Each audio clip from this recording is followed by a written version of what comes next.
गोविन्दाय नमो नमः।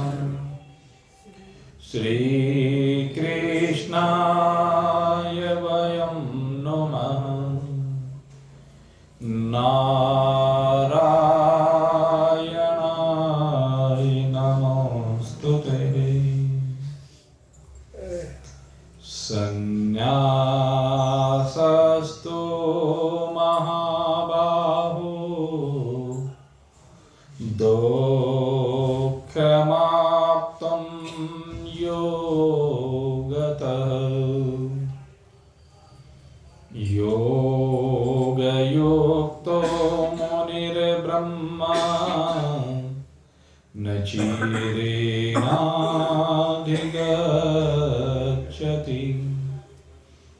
योगयुक्तो विशुद्धात्मा विजितात्मा जितेन्द्रियः। सर्वभूतात्मा कुर्वन्नपि न लिप्यते। नैव किञ्चित् करोमीति युक्तो मन्येत तत्त्ववित्।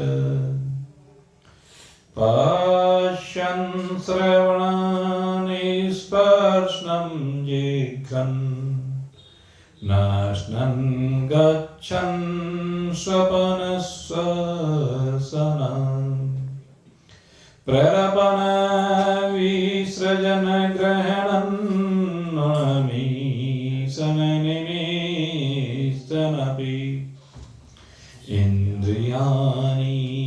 इन्द्रियार्थेषु वर्तन्त इति धारयन्।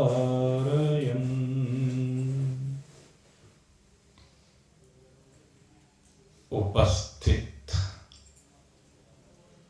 परम सौभाग्यशाली भगवत कृपा से संयुक्त भगवत भक्त वृंद, कल भगवान श्री कृष्ण अर्जुन को समझा रहे थे कि जो सन्यास है अर्थात कर्म सन्यास, जिससे अपने स्वरूप में स्थिति होती है, जिससे चराचर जगत एक परमात्मा का स्वरूप अवलोकित किया जाता है, जिसमें स्थिति होने पर फिर द्वैत प्रपंच रहता ही नहीं है, जिसमें स्थिति होने पर केवल एक मेवा द्वितीयम ब्रह्मा, केवल एक अद्वितीय ब्रह्मा, सब कुछ अपने में लय होकर केवल एक ब्रह्म की वास्तविकता शेष रह जाती है। तो भगवान बता रहे थे कि उस संन्यास योग में स्थिति कर्म योग के बिना संभव नहीं है, क्योंकि राग और द्वेष की जो निवृत्ति होती है, वह राग और द्वेष की निवृत्ति कर्म योग से ही संभव है। कर्म योग की विशेषता है कि वह बुद्धि को समता प्रदान करता है। बुद्धि की समता जब बन जाती है तभी कर्म योग की स्थिति होती है। और समत्व का मतलब है न कहीं पर रागवान है न कहीं पर द्वेषवान है। लाभ और हानि दोनों में जो सम हो गया है, मान और अपमान जो दोनों में सम हो गया है, मिलने और बिछुड़ने दोनों में जो सम हो गया है, आने और जाने दोनों में जो सम हो गया है, लेने और देने दोनों में जो सम हो गया है, जीवन और मृत्यु दोनों में जो सम हो गया है। भाव कहने का ये कि जितने भी भाव हैं उन सभी भावों में जो सम हो जाता है, और सम होने के बाद वे भाव न अनुकूलता परोसते हैं न प्रतिकूलता परोसते हैं, और जब न अनुकूलता रहती है और न ही प्रतिकूलता रहती है तो उनके ना रहने से सुख और दुख की अनुभूति समाप्त हो जाती है। इसलिए भगवान कह रहे हैं कि ये जो कर्म योग है, जिसको भगवान ने द्वितीय अध्याय की जब हम चर्चा कर रहे थे उस समय इसको समत्व योग के नाम से भी समझाया था। तो ये समता का योग है, जहां पर तराजू के पलड़ों की तरह से हिलना और डुलना नहीं है, जहां पर युद्ध में बार बार पलड़ा जैसे ऊपर नीचे, कभी कोई पक्ष मजबूत हो जाता है और कोई पक्ष कमजोर हो जाता है, तो वो स्थिति डामाडोल बनी रहती है। लेकिन इस समता की स्थिति में कहीं कोई डामाडोलता नहीं है। जीवन के हर क्षेत्र में, जीवन का जो क्षेत्र है सबसे पहले आपका पारिवारिक क्षेत्र है। जीवन के इस पारिवारिक क्षेत्र में चिंतन करके देखें, जितने भाव अभी आपके सामने हमने रखे हैं उन सब भावों के आने और जाने पर आपकी स्थिति क्या है? क्या आप समता में विराजमान हैं? कहीं पक्ष और विपक्ष तो नहीं है? चिंतन करें। अगर पक्ष और विपक्ष आपने बना दिया तो समता कैसी? समता में कोई पक्ष विपक्ष नहीं होता, कोई हार जीत नहीं होती। समता में तो सब कुछ ईश्वर करने वाला है। जो भी कुछ हो रहा है शरीर के माध्यम से, मन के माध्यम से, वाणी के माध्यम से, वो सब का सब ईश्वर को अर्पित किया जाता है। इसी को कर्म योग कहा जाता है। अब आप चिंतन करके देखें, कहते हैं कि जो ब्रह्म में एक निरंतर अविचल स्थिति है वो कब बनेगी? ब्रह्म में स्थिति बन ही तब सकती है जब आप अचलता में विराजमान हो जाएं। और अचलता का मतलब है जब आप समता में विराजमान हो जाएं, अन्यथा कैसे बन सकती है स्थिति? ब्रह्मी स्थिति में कोई विचलन नहीं है। तो इसलिए कहते हैं कि कर्म योग की सिद्धि के बिना ज्ञान योग की सिद्धि संभव ही नहीं है। इसलिए कहते हैं यह आवश्यक है कि जो सांख्य योग यानी ज्ञान योग के साधन में लगता है। गीता जी में एक बात को समझना चाहिए, जहां भगवान सांख्य की बात करते हैं, सांख्य से अर्थ वहां पर ज्ञान योग से ही है। यद्यपि जो हमारे 6 शास्त्र हैं उन 6 शास्त्रों में सांख्य शास्त्र का सिद्धांत भिन्न है और ब्रह्मसूत्र यानी ज्ञान शास्त्र है, ब्रह्मसूत्र है ज्ञान शास्त्र, जिसको हम वेदांत कहते हैं। ये ब्रह्मसूत्र उत्तर मीमांसा ब्रह्मसूत्र या वेदांत के नाम से जाना जाता है। तो वहां पर 6 शास्त्रों में सांख्य और ब्रह्मसूत्र की भिन्नता दिखाई देती है, लेकिन गीता जी में भगवान ने दोनों को एक करके दिखाया। और इन दोनों को ही नहीं, भगवान कहते हैं कि 6 शास्त्र एक ही हैं, 6 शास्त्र के प्रयोजन हैं। हमारे जो 6 शास्त्र हैं उनमें सबसे पहले कहते हैं पूर्व मीमांसा है। पूर्व मीमांसा अर्थात धर्म शास्त्र है। ये जो धर्म शास्त्र है ये इस जीव को सन्मार्ग पर किस प्रकार से चलना चाहिए ये समझाता है। इसके बाद न्याय शास्त्र आता है।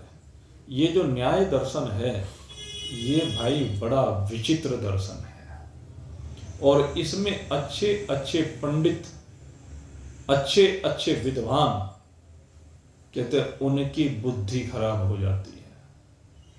इतना कनिष्ठ है ये और इतना तर्क वितर्क है इसमें कि बस आदमी उलझ के रह जाता है। और इस उलझाव से कौन बाहर निकलता है? कहते हैं जिस पे भगवान की कृपा होती है। भगवान शंकराचार्य ने तो इसीलिए ऐसे शास्त्रों के बारे में कह दिया, शब्द जालम महाअरण्यम। विवेक चूड़ामणि ग्रंथ में भगवान शंकराचार्य ने लिखा, शब्द जालम महाअरण्यम चित्त भ्रमण कारणम। कहते हैं ये चित्त को भ्रमित कर देते हैं, इसलिए इनमें ज्यादा घुसने की आवश्यकता नहीं है। इन तर्क वितर्कों में जितना घुसोगे उतने ही उलझते चले जाओगे, लड़ते चले जाओगे। यहां लड़ने झगड़ने के लिए नहीं आए हो भाई, है? क्योंकि संसार में हर जगह पर तर्क वितर्क है। आप किसी के भी विपरीत कोई भी बात कह दीजिए, कभी भी किसी से कोई चर्चा चल रही है और किसी के विपरीत आपने कोई बात कह दी, कोई एक पक्ष रख रहा है तो वो अपने पक्ष को सही मानता है, दूसरे के पक्ष को तो सही मानता नहीं है। तो जब वो अपने पक्ष को सही मानता है, आप उससे अलग अगर यदि कोई मत रखेंगे, कोई बात रखेंगे, कोई सलाह देंगे तो उसको स्वीकार नहीं करना चाहता। एक स्वाभाविक सा दृष्टिकोण है। तो उसमें क्या होता है, फिर आपस में तर्क वितर्क प्रारंभ हो जाता है। अब जैसे मैं, चूंकि आध्यात्मिक हमारा प्रसंग है, तो मैं आपसे चर्चा करूं। मान लीजिए हमारे यहाँ अनेक इस समय पंथ संप्रदाय खड़े हो गए हैं, बरसाती मेंढकों की तरह से। और वो जो पंथ संप्रदाय खड़े हो गए हैं वो गुरुडम के नाम पर बांध बांध करके पथ भ्रष्ट कर रहे हैं, लोगों को दिक भ्रमित कर रहे हैं। अब उनको ऐसे कट्टर बना दिए जाते हैं, पता नहीं वे कौन सी उनको घुट्टी पिलाते हैं। हम ये वेदांत की घुट्टी पिलाते हैं, जो अनंत काल से भगवान ने जो ज्ञान प्रदान किया, ये घुट्टी का रंग तो किसी किसी बिरले के ऊपर चढ़ता है और उनका रंग पता नहीं भाई कैसी घुट्टी पढ़ाते हैं, बस एकदम चढ़ा देता है। जैसे वो कहते हैं ना कि जैसे किसी लड़के का विवाह हो जाए, विवाह से पहले वो जैसे माँ बाप कहा करते थे उनके अनुसार सब कुछ किया करता था, है? और भाई कहते हैं जैसे विवाह हुआ वो काले सिर वाली ऐसी आई, एक ही दिन में पट्टी पड़ा। तो ये कहावत है कि उसी दिन उसका रंग बदल गया। तो ऐसे ही ये जो पंथ संप्रदाय हैं, इनके पास पता नहीं और कुछ हो या ना हो, लेकिन ये घुट्टी जरूर है। जैसे इस्लाम में है ना, ऐसा कट्टर बना देते हैं, वो एक शब्द भी इधर से उधर कहने ही नहीं देते। लेकिन हमारे यहाँ बस कोई कुछ ही कह लो सनातन धर्म के बारे में, जिसके जी में जो आए सो कह ले। यहां कट्टरता नहीं, यहां तर्क वितर्क है। और तर्क वितर्क ये न्याय दर्शन, तर्क वितर्क करने में आपको कुशल बनाता है। पहले शास्त्रार्थ हुआ करते थे, तो न्याय और वैशेषिक दो दर्शन है विशेष रूप से। इन दोनों के आधार पर ही ये सब कुछ हुआ करता था भाई। और ये दोनों ऋषि, एक गौतम का न्याय और कनाद का वैशेषिक, ये दोनों ऋषियों ने ऐसा तर्क वितर्क परोसा, ऐसी विद्वता प्रदान की, तर्क वितर्क में पारंगत बनाया इन दोनों शास्त्रों के द्वारा कि बस आदमी हर सवाल का जवाब दे दे। अरे मैं कहता हूं क्यों इसमें भरमते फिरते हो? भगवान शंकराचार्य जैसे महान पुरुष आए और उन्होंने आकर के एक पंडित जी को कह दिया, अरे मूढ़, हैं, संप्राप्ते सननिहिते काले। भगवान शंकराचार्य ने यहीं से भज गोविंदम पुस्तक का प्रारंभ किया है। संप्राप्ते सननिहिते काले नहि नहि रक्षति डुकरिण करणे, नहि नहि रक्षति डुकरिण करणे, भज गोविंदम गोविंदम भज मूढ़मते। भगवान शंकराचार्य ने इतना सुंदर ग्रंथ लिखा है, चरपट पंजरिका इसका नाम है, और भज गोविंदम के नाम से भी ये प्रसिद्ध है। ये एक पंडित को उपदेश दिया, बूढ़ा पंडित, मुंह में दांत नहीं, पेट में आंत नहीं, और मंत्र रटे जा रहा है। भगवान शंकराचार्य ने पूछा, अरे पंडित जी क्या कर रहा है? कहना फलानी जगह पर शास्त्रार्थ हो रहा है, वहां जाऊंगा, मंत्र याद कर रहा हूं, रट रहा हूं। कहने अरे मूर्ख, तेरा ऊपर जाने का समय आ रहा है, तू वहां शास्त्रार्थ करने के लिए जाएगा? पागल हो गया? यहां लड़ने झगड़ने के लिए आया है? लड़ने झगड़ने को छोड़, अब तो मूढ़ गोविंद का भजन कर।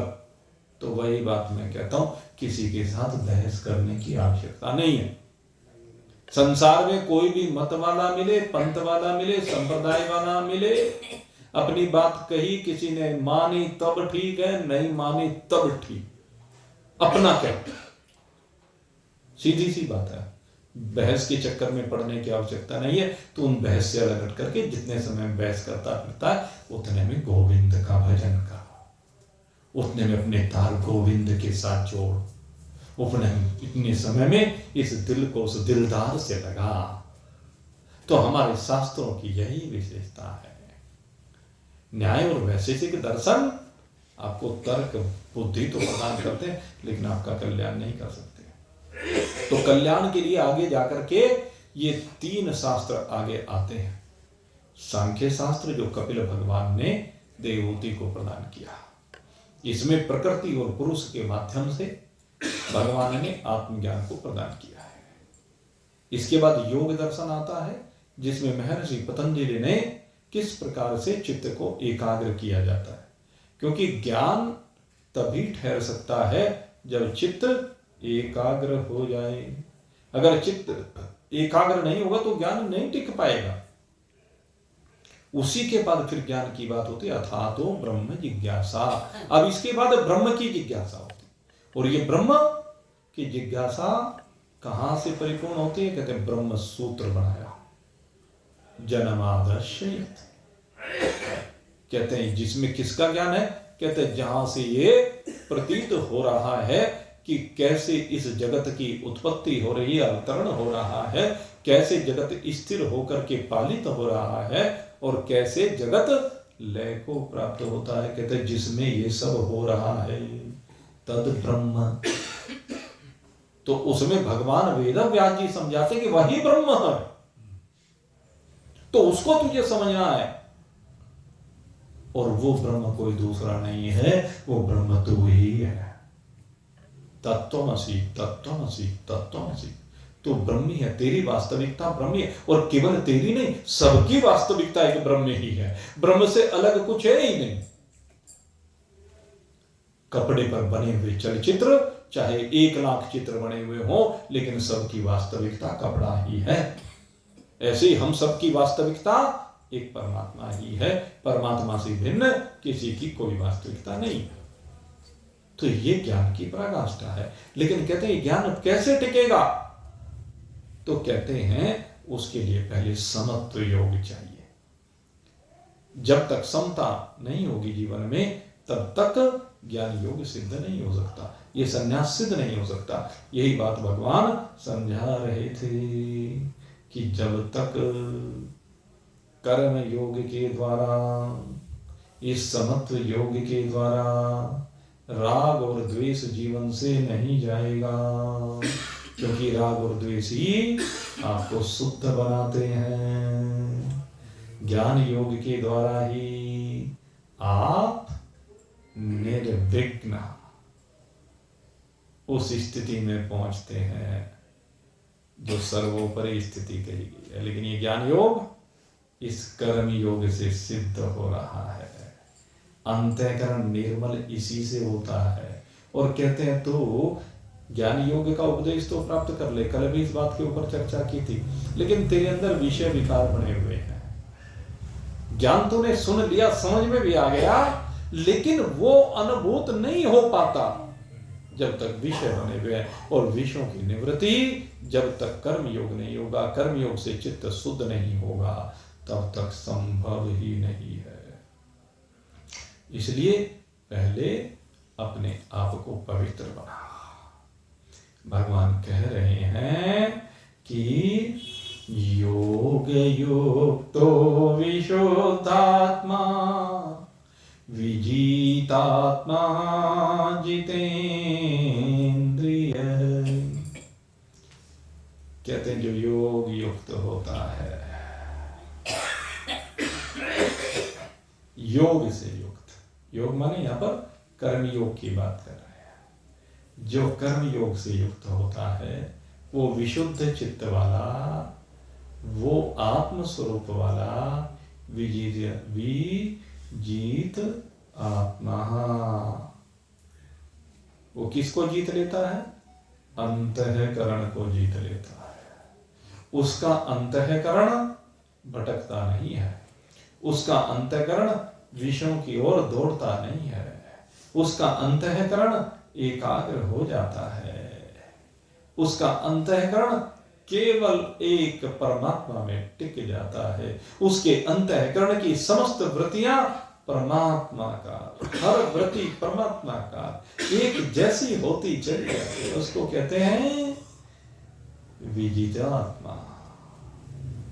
जो इस अंतःकरण को वश में करके, इस अंतःकरण को संकल्प और विकल्पों की जजावत से बाहर निकाल करके अपने आप को डामाडोल नहीं होने देता, क्योंकि उसका ध्यान सदा परमात्मा में बना रहता है।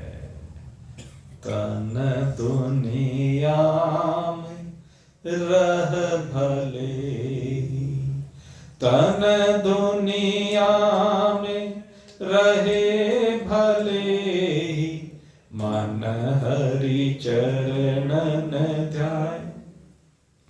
तन दुनिया में रह भले, मन हरि चरणन ध्याय।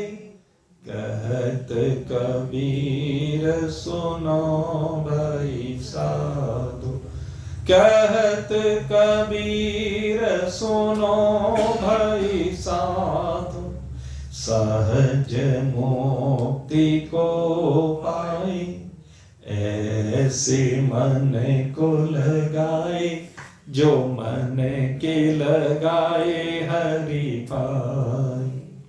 ऐसे मन को लगाए, जो मन के लगाए हरि पाए। कैसे? जैसे नटवा चढ़त बांस पर, जैसे नटवा चढ़त बांस पर, ढोली ढोल बजाए।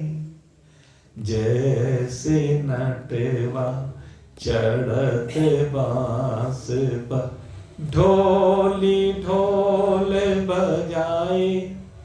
चारों ओर को देखे नटवा, चारों ओर को देखे नटवा, पर ध्यान बांस में लाई।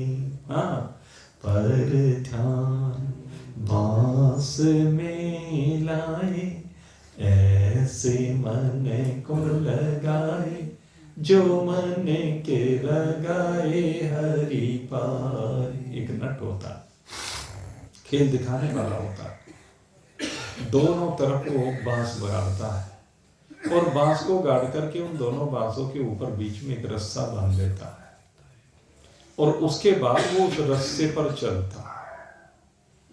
अब जो चारों ओर देख रहे हैं उनका दिल धड़कता है, कितना कठिन काम सर्कस होता है ना। सर्कस में काम करने वाले नटी होते हैं, जो हमारे यहाँ पहले नट हुआ करते थे, उसी का सुधरा हुआ रूप, उसमें अलग अलग तरह से एक ही क्रियाओं को करके दिखाना, ये सब क्या है? ये नटों का खेल ही तो है। और आजकल इसको एक नाम और दिया है, जिम्नास्ट। ये क्रियाएं भी इसी से जुड़ी हुई, इसका सुधरा हुआ रूप है। तो जो हमारे यहाँ पहले गांव में तमाशा दिखा करके करते थे, अब भी तमाशा ही देख रहे हैं लोग। जो जितने भी प्रकार के खेल होते हैं वो क्या है? तमाशा ही तो है।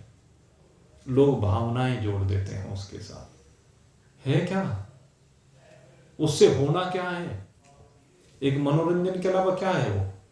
आप सोचोगे, क्रिकेट का खेल कहीं कहीं लाख लोग, करोड़ों लोग कहते हैं देखा विश्व कप, करोड़ों ने देखा। क्या देखा? खेल देखा। उससे हल क्या हुआ? उससे मिला क्या? मनोरंजन के अलावा क्या हुआ उसमें? हॉकी का खेल हो रहा है, फुटबॉल का खेल हो रहा है, और दुनिया का सबसे महंगा खेल टेनिस है, जिसमें पैसा बरसता है। वैसे तो सारे खेलों में पैसा बरसता है, बेशा व्यापार भी बनता है बहुत लोगों का, वो एक अलग बात है। लेकिन अगर देखा जाए तो ये खेल है, तमाशा है, और सब इस खेल में जुड़ते चले जाते हैं। लेकिन जो खेल खेलने वाले हैं वो ऐसे एक्सपर्ट हो जाते हैं। कैसे होते हैं वो एक्सपर्ट? कि जब वो उसके रस्से के ऊपर नट चल रहा होता है तो हाथ में एक बांस रखता है और उस बांस को लेकर के वो उस पर चलता है, और बांस के द्वारा क्या करता है? कहते हैं बैलेंस बनाता है। वो बांस उसे गिरने नहीं देता। अगर वो इधर को गिरा तो तुरंत बांस को इधर को कर देता है, वो एकदम उसका बैलेंस बना देता है। ये सबसे बड़ी खूबी है। हम लोग जब छोटे थे तो नई नई रेलवे लाइन बिछी थी। जब रेलवे लाइन बिछ रही थी तो हम सब बच्चे जाते और रेल की लाइन पे चल के देखते। यही तो है वो खेल। एक हमारे सामने घेर हुआ करता था लाला त्रिलोकचंद जी का, और उन्होंने क्या कर रहा था, अपने काम के लिए एक पाइप डाल रखा था। ऐसे एक लोहे का पाइप नाल है, एक तरफ छप्पर सा था, एक तरफ दीवार, उस पर रख रखा था। तो हमारा एक साथी था, इंजीनियर बन गया था फिर बाद में, तो वो हमें उस पर चल के दिखाया करता था। तो क्या डिफरेंस है? कला है, बैलेंस है। वो बांस भी नहीं लेता था, वो वैसे हाथ से ऐसे बैलेंस बनाता था, ऐसे। तो बैलेंस बनाना है, तो जीवन बैलेंस ही बनाने का नाम है। जीवन में बैलेंस ही बनाना है। जो उतार चढ़ाव है जीवन के, उनमें हमें बैलेंस बनाना है। परिवार में जो रोज घटनाएं हो रही हैं उसमें बैलेंस बनाना है। जो बैलेंस बना लेता है उस घर में आनंद आ जाता है, और जो बैलेंस को नहीं बना पाता वो रोज रोते हैं, रोज मरते हैं। जीवन बैलेंस बनाने का नाम है, और बैलेंस आपको बनाना पड़ेगा। और जिसको बैलेंस बनाना आ गया वही समत्व योग में स्थित हो गया। नट को बनाना आया तो समता में विराजमान, उसका चित्त नहीं डोलता, दर्शकों का चित्त डोलता है। बांस डोलता है तो उस बांस से बैलेंस बनाता है। सर्कस में देखा, एक तार बांध देते हैं, उसके ऊपर कई युवतियां हाथ में झंडे ले लेकर के चलती हैं। हम सोचते हैं देखो कितना अच्छा लग रहा है, एक के बजाय 3 नट चल दिए, 4 नट चल दिए, यही तो है।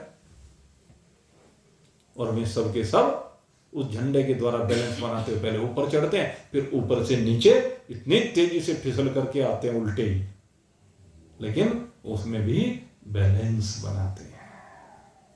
यही है, हम बैलेंस बनाना सीखें, जिंदगी में बैलेंस बनाना सीखें। किसके बीच? एक और भौतिकता है, दूसरी ओर आध्यात्मिकता है। इसमें भी एक शब्द आया जी, internal aspirations and external realities, बिल्कुल वही बात है। उन्हीं का बैलेंस बनाना। इंटरनल और आउटर दो चीजें हैं। आउटर का मतलब फिजिकल है, बाहर का है, इंटरनल का मतलब स्पिरिचुअल है, आध्यात्मिक है। तो ये बैलेंस ही तो बनाना है जीवन में। आपको भौतिकता में और आध्यात्मिकता में दोनों में समन्वय करना है, और ये समन्वय वही कर सकता है जो अध्यात्म को प्राप्त हो जाता है। जो अध्यात्म विद्या में निपुण हो गया वो भौतिकता को और दूसरों से कहीं बेहतर तरीके से जीता है, और जीता हुआ भी उससे चिपकता नहीं है। पद्म पत्रवान अभी आगे आएगा। वो पद्म पत्र की भांति रहता है, जैसे कमल में, कमल जल में रहता है लेकिन जल उसे गीला नहीं कर पाता। इसी को कहते हैं जीवन जीने की कला। तन दुनिया में रह भले, मन हरि चरणन जाए। तन दुनिया में रहे लेकिन मन सदा हरि के चरणों में लगा रहे, हरि को ध्याता रहे। ऐसी आपकी स्थिति होनी चाहिए मेरे मित्रों, और इसके लिए ये नट से सीखिए। और हमारे पुराने जो संस्कार हैं, पहले महिलाएं क्या करती थी, आपने देखा होगा कि वो पानी भरने के लिए जाया करती थी, सर के ऊपर मटकियां रख करके, और मटके ले करके एक के ऊपर एक कई मटके रखकर वो जाती, और वो आपस में खूब बातचीत करती हुई जाती, पनिहारी बोलते हैं। वो जाती और जाकर के जमुना पर से, कुएं पर से मटकों में पानी भरती, और पानी भर करके आप वो लेकर के आती, आपस में सब बातें करती हुई आती महिलाएं, खूब गीत गाती हुई आती महिलाएं। लेकिन गीत गाते हुए भी मटकों का बैलेंस बिगड़ने नहीं देते। कभी बिगड़ा का बैलेंस देखा कभी? ये तो हमने अपनी आंखों से देखा खूब। आज की पीढ़ी को तो ये देखने को नहीं मिलेगा, लेकिन हमने खूब देखा है। और अब भी कभी कभी अगर यदि आप गुजरात और राजस्थान में जाएं, कहीं कहीं हरियाणा में भी, गंगानगर साइड में, तो वहां अब भी ये दृश्य देखने को मिल जाता है। ऐसे ही बैलेंस बनाना है, इस बैलेंस को बनाना सीखना है। उदाहरण बहुत है, उदाहरणों से तो न जाने हमारे कितने शास्त्र भरे पड़े हैं, लेकिन भाई उन उदाहरणों का प्रयोग इसलिए किया जाता है कि आप समझ सके। उदाहरणों से हमें समझना है, बस सीधी सी बात ही है। जिसने समझ लिया उसका कल्याण हो गया, और जो नहीं समझ सका बस भाई, पुनरपि जन्मम पुनरपि मरणम पुनरपि जननी जठरी शयनम इहि संसार खल दोस्तार कृपया पारे पाहि मुरारे भज गोविंद भज गोविंद गोविंदम भज मूढ़मते। नहीं तो फिर बार बार जन्म और मृत्यु के चक्र में रहट की बाल्टियों की तरह से विभिन्न योनियों में उसे आना और जाना पड़ेगा, बार बार कष्ट झेलने पड़ेंगे, बार बार जन्मना, बार बार मरना, बार बार माता की गर्भाशय में जाना, गंदगी में पड़े रहना, और भगवान से प्रार्थना करना कि किस तरह यहां से बाहर निकाल, अब तेरा भजन करूंगा, लेकिन ये जीव भजन नहीं करता आते ही इस माया में ऐसा बन जाता है, इन विषयों की ऐसी चाहत बन जाती है, तो इन विषयों की चाहत बना करके इनका संग्रह करने लगता है और उस संग्रह में ऐसा फंस जाता है जैसे मछली जरा से मांस के चक्कर में अपने शरीर का एक एक कतरा मांस का टुकड़ा टुकड़ा नुचवाना पड़ता है, फिर उसको कांटा फंस जाता है और कांटा फंस गया अब वो निकलता नहीं है। लालच में फंसाना है, वो लालच ही दे रहा है मछुआरा। ये विषय लालच है, ये भोग लालच है, ये जो तरह तरह के भोगों में हम लगे हुए हैं, हमारी प्रकृति बन गई है, कभी किसी चीज की इच्छा, कभी किसी चीज की वासना, तृष्णा, इच्छा, कामना, ये बारंबार गर्त में डुबोती है।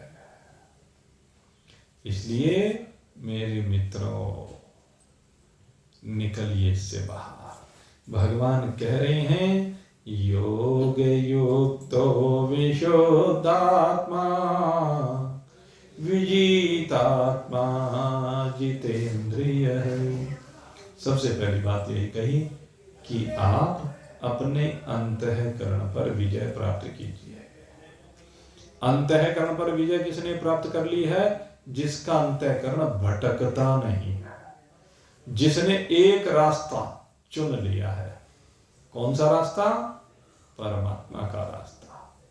उसका अंतःकरण फिर उसे भटकने नहीं देता, इधर उधर जाने नहीं देता। और ये क्यों होता है ऐसा? ये कब होता है ऐसा? कहले जितेंद्रिय, कहले जो इंद्रियों को जीत चुका है। जब तक आप इंद्रियों को नहीं जीतेंगे तब तक बात नहीं बनी, क्योंकि ये अंतःकरण से निकल करके मन इन इंद्रियों के माध्यम से ही सारे संसार के विषयों में विचरण करता है, और उन संसार के विषयों में विचरण करते हुए बस ये दौड़ता ही रहता है। इसकी दौड़ कभी खत्म नहीं होके देती।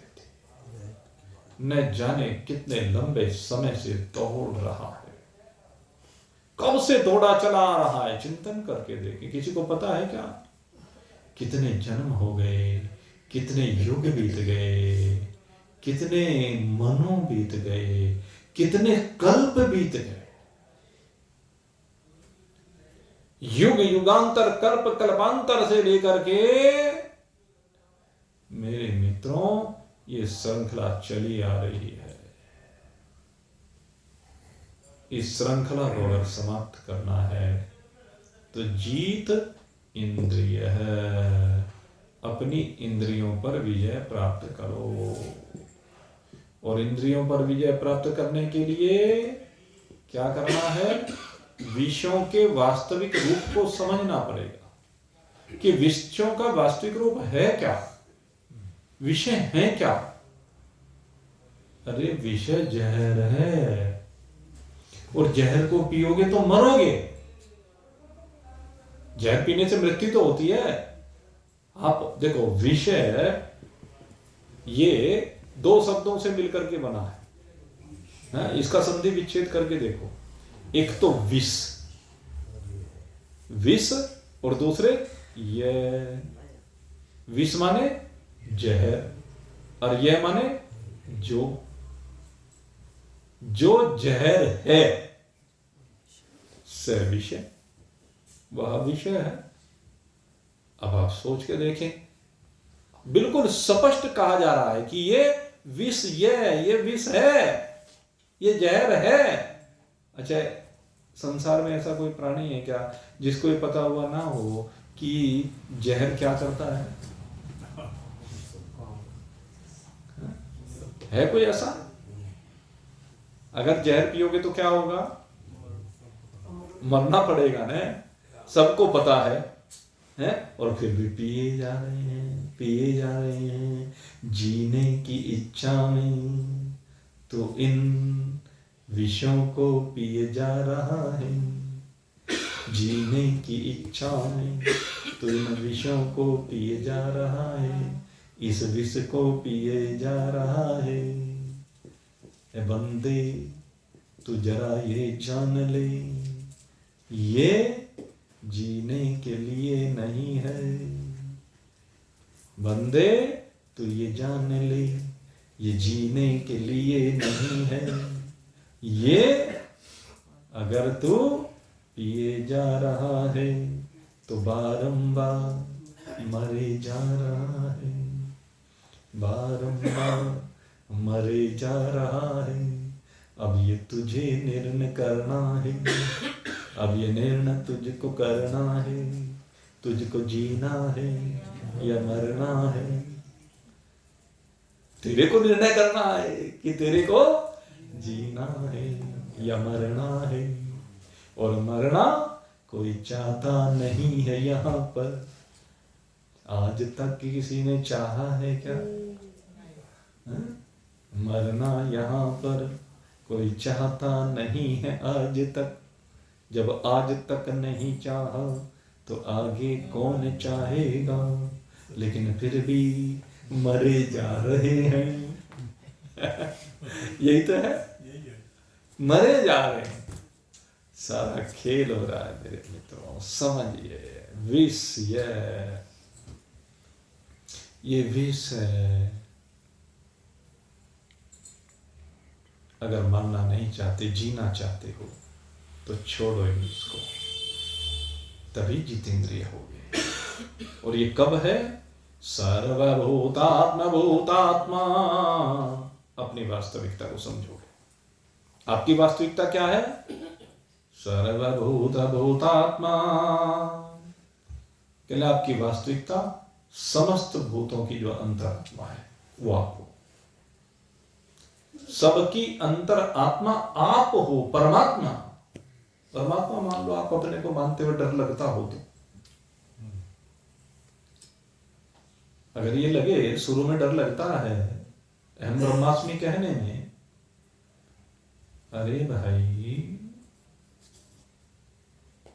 जब अपने घर में टंकी से जल निकालते हो और दूसरे के घर में टंकी से जल निकालते हो, दोनों जल भिन्न है कि एक है?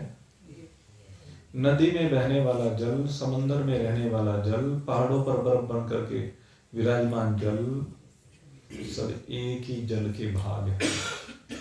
और सबकी वास्तविकता एक ही जल है। ऐसे ही हम सब की वास्तविकता एक ही परमात्मा है। ये परमात्मा कभी मनुष्य बना दिखाई देता है, कभी पशु पक्षी कीट पतंग बना दिखाई देता है। हमारे अज्ञान के कारण, हमारी नासमझी के कारण, हमारी भूल के कारण। भगवान के 24 अवतार हैं और 24 अवतारों में भगवान ने दिखाया। भगवान ने कहा सूकर के रूप में मैं बन के दिखा देता हूं तुम्हें। कुछ जरूरी था हिरण्याक्ष के लिए सूकर का अवतार धारण करके आते? सबसे निकृष्ट प्राणी हम लोग इसको मानते हैं। मानते हैं कि नहीं मानते हैं? सूकर को देखते घृणा होने लगती है। सबसे गंदा, सबसे ज्यादा गंदगी फैलाने वाला सूकर है।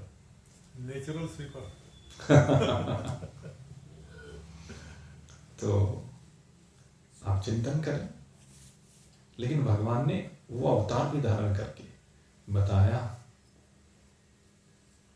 कि सब रूपों में मैं ही हूं। घोड़ा बन के आगे भगवान हैग्रीव अवतार, क्या आवश्यकता थी? लेकिन ने दिखाया घोड़े में मैं, हंस बन करके आगे कि हंस भी मैं ही हूं। हंस से सब पक्षी को दिखाया, इनसे सब पशुओं को दिखाया, उत्तम पशु को भी दिखाया और निकृष्ट पशु को भी दिखाया। मछली बन के आ गई कि कोई ये सोचे समुद्र में रहने वाले जीव उनमें मैं हूं कि नहीं हूं, तो मछली बन के आ गई। पीपल बन के आ गए, अश्वत्थमेन सूर्योर्धमूलम्। भगवान ऊर्ध्वमूलमदय शाखम् अश्वत्थं प्राहुरव्ययम्, जिसको अव्यय कह करके संबोधित किया। ये पीपल का वृक्ष, ये संसार वृक्ष, ये परमात्मा से उत्पन्न ब्रह्मांड, ये ब्रह्मांड ही ये पीपल का वृक्ष है। तो भगवान ने कहा पीपल में भी मैं ही हूं, केले में मैं ही हूं, बड़ में भी मैं ही हूं। वृक्षों को पुजवाया भगवान ने। तो हमारे यहां जो दर्शन दिया गया उसमें सब में पर दिखा दिया गया कि इसी में मैं बैठा हुआ हूं। हरि व्यापक सर्वत्र समान, परमात्मा सब में समान रूप से बैठे हुए हैं। हमें यही देखना है। तो जब सब में बैठे, तेरे में नहीं बैठे हैं। जब सब कुछ परमात्मा का रूप है तो तू नहीं है। जब सभी कुछ परमात्मा का है, परमात्मा रूप है, तो तू नहीं है क्या? तू भी तो वही परमात्मा रूप है, तो उससे भिन्न थोड़ा है। चिंतन करो। तो मेरे मित्रों, इस वास्तविकता को समझने की आवश्यकता है। सर्वभूतात्म भूतात्मा कुर्वन्नपि न लिप्यते। कहते हैं जिसने ऐसा देख लिया, समझ लिया, जान लिया, कहते हैं फिर वो कहां लिप्त हो जाएगा, कहां चिपक जाएगा, कहां फंस जाएगा। वो कहीं चिपकता नहीं है, कहीं फंसता नहीं है, कहीं बंधता नहीं है। वो सदा मुक्त है। मुक्त संग समाचर, कहते हैं मुक्त के समान इस धरा पर मस्ती से विचरण करता है। जैसे उद्धव दत्तात्रेय विचरण करते हैं, जैसे ऋषभदेव विचरण करते हैं, जैसे सुखदेव जी विचरण करते हैं, जैसे शंकर भगवान विचरण करते हैं। हर हाल में खुश हैं। वो कहीं भी फंसे हुए नहीं है, चिपके हुए नहीं है, सब भांति खुश है। ऐसी मेरी परमात्मा की महिमा है, ऐसी मेरी ब्रह्म की वास्तविकता है। तो मेरे मित्रों, इस वास्तविकता को समझिए और मौज मनाइए। इन्हीं स्वभावों के साथ आज का सत्संग अब यही विश्राम को प्राप्त हो रहा है। बोलिए सच्चिदानंद भगवान की जय। और कल का सत्संग और होगा, उसके बाद भाई जगन्नाथ जी की यात्रा प्रारंभ होगी, वहां होगा। जो वहां जाएंगे वो उसको सुने, और जो वहां नहीं भी जाएंगे मैं प्रयास करूंगा कि जो वहां बोला जाए वो आपको यहां सुनवा दिया जाए। ठीक है, YouTube पर आप लोग चाहें तो जगन्नाथ जी का जो सत्संग होगा वो आपको प्रयास करेंगे सुनवाने का। बोलिए सच्चिदानंद भगवान की